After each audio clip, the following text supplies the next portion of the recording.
আসসালামু আলাইকুম, welcome to Sharmili kitchen. আজ আমি আপনাদের সঙ্গে শেয়ার করতে যাচ্ছি কাঁচা কলার চপ বা কাটলেট রেসিপি, কাবাবও বলা যেতে পারে। রেসিপিটি করতে আমার কি কি উপকরণ লেগেছে এবং কিভাবে তৈরি করেছি চলুন তাহলে দেখে নেওয়া যাক। স্টেপ বাই স্টেপ আমি এটি দেখিয়েছি। খুবই কম উপকরণে ঘরে থাকা মশলা দিয়ে আমি এটা তৈরি করার চেষ্টা করেছি। আশা করছি পুরোটা রেসিপি জুড়ে আপনারা আমার সঙ্গে থাকবেন এবং ভালো লাগলে অবশ্যই একটি লাইক দিয়ে পাশে থাকবেন। আর নতুন বন্ধু হয়ে থাকলে প্লিজ প্লিজ প্লিজ চ্যানেলটিকে সাবস্ক্রাইব করে আমার পাশে থাকবেন।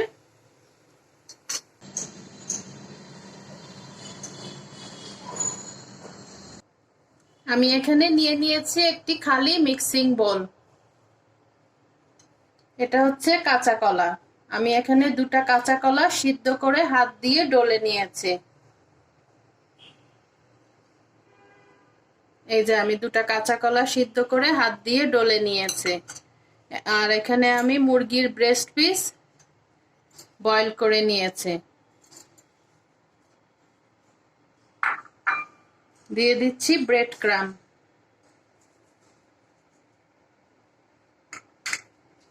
এখন দিয়ে দিচ্ছি কাবাব মশলা। দিয়ে দিচ্ছি গরম মশলার গুঁড়া। দিয়ে দিচ্ছি বিট লবণ। দিয়ে দিচ্ছি লবণ পরিমাণ অনুযায়ী।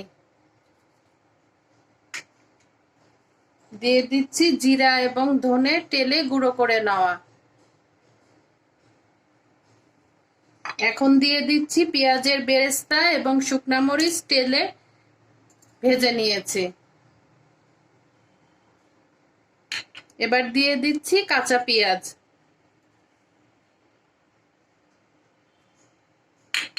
দিয়ে দিচ্ছি আদা রসুন বাটা। দিয়ে দিচ্ছি কাঁচা মরিচ কুচি। দিয়ে দিচ্ছি ধনেপাতা কুচি।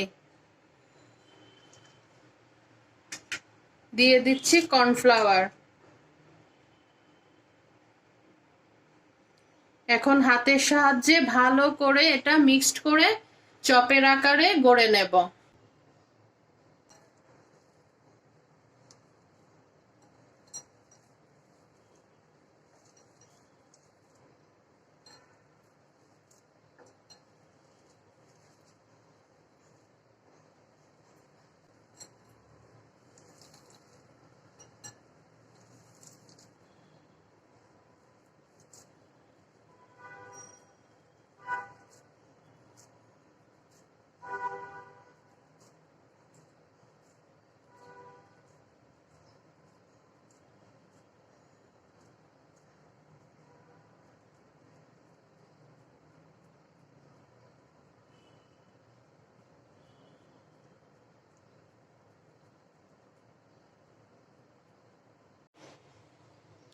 চপগুলো আমি হাতের সাহায্যে খুব সুন্দর করে মাখিয়ে গড়ে নিয়েছি।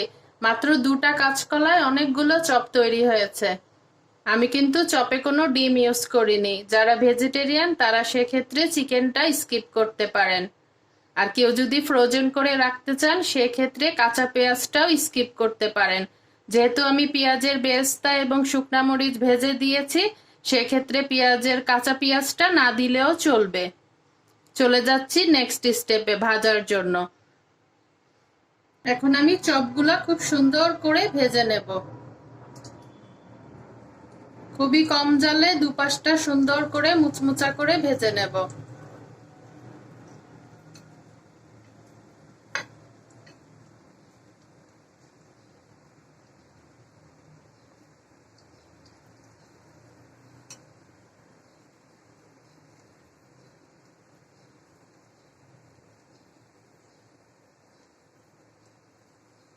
তেলটা দেখে নিশ্চয়ই বোঝা যাচ্ছে তেলের তাপমাত্রাটা।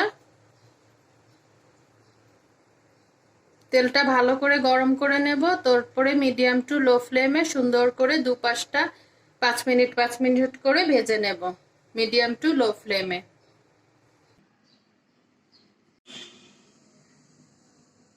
হয়ে গেল আমার তৈরি কাঁচা কলার চপ রেসিপি। আজ আসি, আবারও চলে আসবো নতুন কোনো রেসিপি নিয়ে। আপনারা সবাই ভালো থাকুন, সুস্থ থাকুন, আমার জন্য দোয়া করবেন। আল্লাহ হাফেজ, আসসালামু আলাইকুম।